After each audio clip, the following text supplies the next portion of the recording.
اپنے گاؤں میں تو وہ چھوٹا موٹا چودھری، یہ چودھری کا بیٹا تھا، لیکن تھا ٹھیٹھ دیہاتی۔ پہلے دن کلاس میں گیا تو ننگے سر پر صحافہ باندھ کر رکھا تھا، بدن پر کرتا اور تہمد اور پاؤں میں پوٹوہاری جوتا تھا۔ یہ ان کی شخصیت ہے، تو ان کو بیان کرتے ہیں کہ کیسی ان کی شخصیت تھی۔ یہ سوال بھی پوچھا جائے گا کہ وہ کس قسم کی شخصیت کے مالک تھے، انہوں نے کیا پہن رکھا تھا، تو اس چیز کو اچھی طرح یاد کریے۔ ماسٹر جی نے شلوار پہننے کو کہا تو دھیمی آواز میں بولے، او خدا، ستھن تے کڑیاں پوندیاں نے، یعنی ستھن شلوار تو لڑکیاں ڈالتی ہیں۔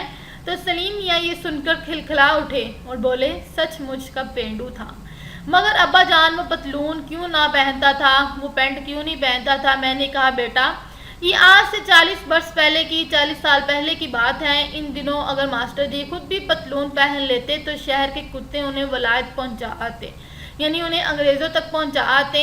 سلیم میاں پوری طرح سمجھے بغیر ہنس پڑے۔ بوڑھا علی بخش پوری طرح سمجھ کر مسکرایا۔ مثلاً ہمارے اسکول میں ایک ہیڈ ماسٹر صاحب تھے جو سوٹ پہنتے تھے، لڑکے انہیں جینٹل مین، شریف آدمی کہا کرتے تھے۔ لاہور میں تعلیم پائی تھی، وہیں کے رہنے والے تھے، ہر فقرے میں 2-3 لفظ انگریزی کے بولتے تھے اور لڑکے رشک سے مرنے لگتے تھے۔ آدمی خوش مزاج تھے، ہاکی کے کھلاڑی تھے اور شکار کے شوقین۔ ایک دفعہ دسمبر میں شکار کرتے کرتے اس دیہاتی لڑکے کے گاؤں جا نکلے، رات ہو رہی تھی۔ آپ نے اسی کے ہاں ٹھہرنے کا فیصلہ کیا اور دستک تھی۔ لڑکے نے اچانک ماسٹر جی کو گھر کے دروازے پر دیکھا تو ایک لمحے کے لیے چکرا سا گیا، پریشان ہو گیا۔ ماسٹر جی نے کئی دفعہ مذاق میں کہا تو تھا کہ ہم ایک دن چھوٹے چودھری کے مہمان بنیں گے، اور ایسا ہی ہوا۔ پھر کیا تھا کہ توقع تھی کہ ماسٹر جی مذاق کو مذاق کی حد تک ہی رکھیں گے، پر یہ نہیں کہ چھوٹا چودھری یا اس کے گھر والے مہمان نواز نہ تھے۔ انہیں صرف اس بات کا یقین نہیں تھا کہ ان کی مہمان نوازی ماسٹر جی کو موافق بھی آئے گی یا نہیں۔ بہرحال جو کچھ ہوا، انہوں نے اپنی تواضع یعنی ان خدمت کی ابتدا کی، شروعات کی۔ چھوٹا چودھری اور اس کے بڑے بھائی ماسٹر جی کو بصد تعظیم اپنی چوپال میں لے گئے۔ چوپال کے 2 حصے تھے، ایک میں گھوڑی بندھی تھی اور دوسرے کے عین مرکز میں بالکل درمیان میں آتش دان، آگ جلانے والی جگہ تھی، جس کی آگ کے شعلے اور دھواں بیک وقت بلند ہو کر چوپال میں روشنی اور تاریکی پھیلا رہے تھے۔ آتش دان کے ارد گرد خوش گھاس کا نرم اور گرم فرش تھا، جسے مقامی بولی میں ستھر کہتے تھے۔ گاؤں کے 20-22 آدمی ستھر پہ بیٹھے ہوکے پی رہے تھے۔ ماسٹر جی داخل ہوئے تو سب کھڑے ہو گئے۔ ماسٹر جی کو آؤ جی خیر نال خوش آمدید کہا اور ہر ایک نے ان سے مصافحہ کیا، سلام لی۔ ماسٹر جی چھوٹتے ہی ذرا شرما کر کہہ تو دیا کہ ابھی بال بچوں کی نوبت نہیں آئی، لیکن ان نامولود خورداروں کی خیریت بہرحال ہر ملاقاتی نے پوچھی کہ یہی ان کی تواضع کی ترغیب تھی۔ سلیم حیران ہو کر بولے، ابا جان ان میں اتنی عقل نہ تھی کہ انہیں کرسی دیتے؟ میں نے کہا، بیٹا عقل تو تھی، کرسی نہ تھی۔ سلیم نے فیصلہ کن انداز میں کہا، اگر کرسی نہ تھی تو چودھری کس بات کے تھے؟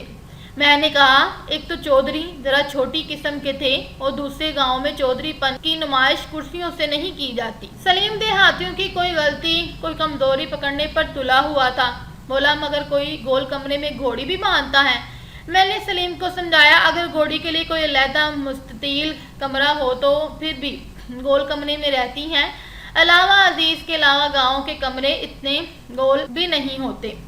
سلیم طرز کو پا گیا اور بولا، گول کمرہ تو ویسے نام پڑ گیا ہے، ہمارا اپنا گول کمرہ بھی تو چکور ہے، مگر بات یہ ہے کہ ڈرائنگ روم میں گھوڑے گدھے کا کیا کام ہے؟ میں نے ہنس کر کہا، بیٹا دیہاتی لوگ اتنے مہذب سلیقے والے نہیں ہوتے ہیں۔ علی بخش مسکرایا، اور پھر کیا ہوا؟ پھر گاؤں کا نائی ماسٹر جی کے پاؤں دبانے لگا۔ ابا جان، مکئی کے بھٹے تو پکنک پر کھائے جاتے ہیں، گھر میں تو چائے پلائی جاتی ہیں، وہ لوگ اتنی بات بھی نہ جانتے تھے۔ میں نے کہا، یہ گھر میں پکنک منا لینے کی غلطی دیہاتیوں سے اکثر ہو جاتی ہے۔ بہرحال ماسٹر جی نے خود کو ان کی اصلاح کر دی اور بھٹے کا نام سن کر کہنے لگے، یہ تکلیف نہ کریں، ہو سکے تو ایک پیالی چائے پلا دیں۔ سلیم نے فوری تائید کی، نصیحت کی، بات بھی ٹھیک تھی، وقت جو چائے کا تھا۔ میں نے کہا، بات تو ٹھیک تھی، بشرطیاں اس شرط کے ساتھ کہ اس گھر میں چائے بھی ہوتی۔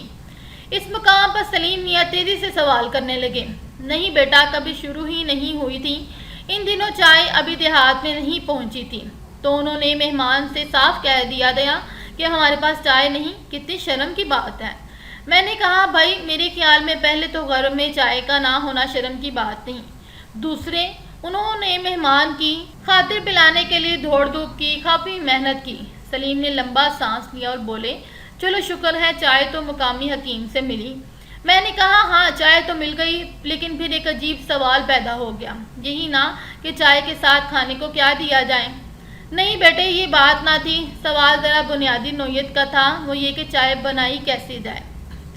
سلیم نیم وحشت کے عالم میں میرا منہ تکنے لگا اور بولا ابا جان چائے تو ہمارا جمعدار بھی بنا سکتا ہے اور دن بھر پیتا رہتا۔ کیا وہ اتنے اناڑی تھے، اتنے ناعقل تھے؟ میں نے کہا بھائی وہاں چائے پینے پلانے کا ہنر پہچانا ہی نہ تھا تو ماسٹر جی کو آخر لسی پلا دی؟ نہیں پلائی تو چائے ہی تھی، لیکن وہ ایسی کامیاب نہ تھی، یعنی چائے کی لسی بنا دی۔ ہاں بیٹا کچھ ایسا ہی ذائقہ تھا۔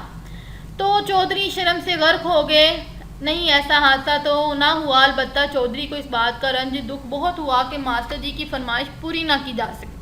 پھر ماسٹر جی کے لیے بستر لگایا گیا۔ چودھری نے ان کے لیے اکلوتی ریشمی رضائی نکلوائی اور سفید جھالر والا تکیہ بھی نکلوایا۔ بے شک تکیے میں لچک کی نسبت اکڑ زیادہ تھی اور ماسٹر جی کو اسے سر کے نیچے فٹ کرنے میں کچھ دقت مشکل پیش آئی۔ اس کے بعد ابا جان صبح ہوتے ہی ماسٹر جی تو بھاگ نکلے ہوں گے، نہیں تو وہ تو اطمینان سے جاگے۔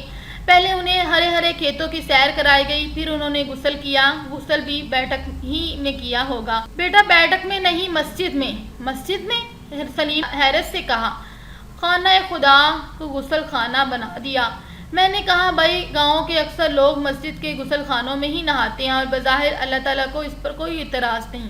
سلیم کان پر ہاتھ رکھ کر بولے خدا اس دیہاتی زندگی سے بچائے۔ ابا جان اچھا ہوا آپ فوج میں آ گئے، ورنہ ہم بھی چھوٹے چودھری کی طرح مویشیوں کے ساتھ سوئے ہوئے ہوتے اور مسجد میں جا کر نہاتے۔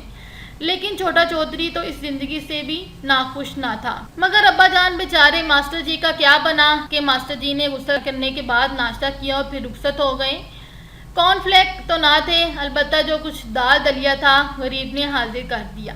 ابا جان اس کے بعد چھوٹا چودھری تو اسکول میں منہ دکھانے کے قابل نہ رہا ہوگا؟ نہیں بیٹا اسکول تو اسی منہ سے گیا اور شہری لڑکوں نے اس سے کچھ مذاق بھی کیا، مگر وہ مگن رہا۔ چودھری کی جگہ پر ہوتا تو شرم سے مر جاتا، مگر چودھری تو جیتا رہا بلکہ خاموشی سے پڑھتا بھی رہا اور آخر میٹرک پاس کر کے لاہور کالج بھی چلا گیا۔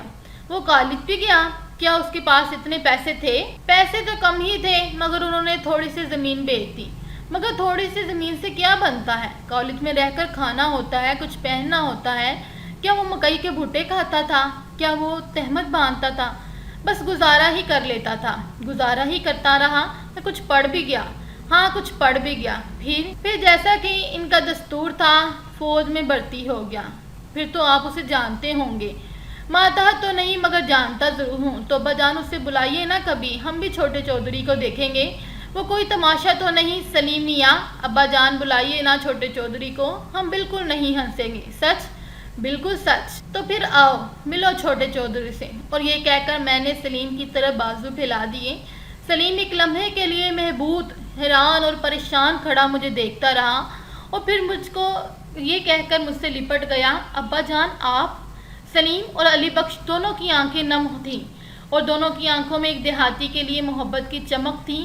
ایاز اپنے اصلی لباس میں بھی ایسا معیوب نظر نہیں آتا تھا، برا نظر نہیں آتا تھا۔ تو یہ ابا جان اپنی کہانی اپنے بیٹے کو سنا رہے تھے اور اس میں بتایا گیا ہے کہ کس طرح دیہاتی لوگ کتنے سادہ اور پرخلوص ہوتے ہیں، ان میں ریاکاری نہیں پائی جاتی۔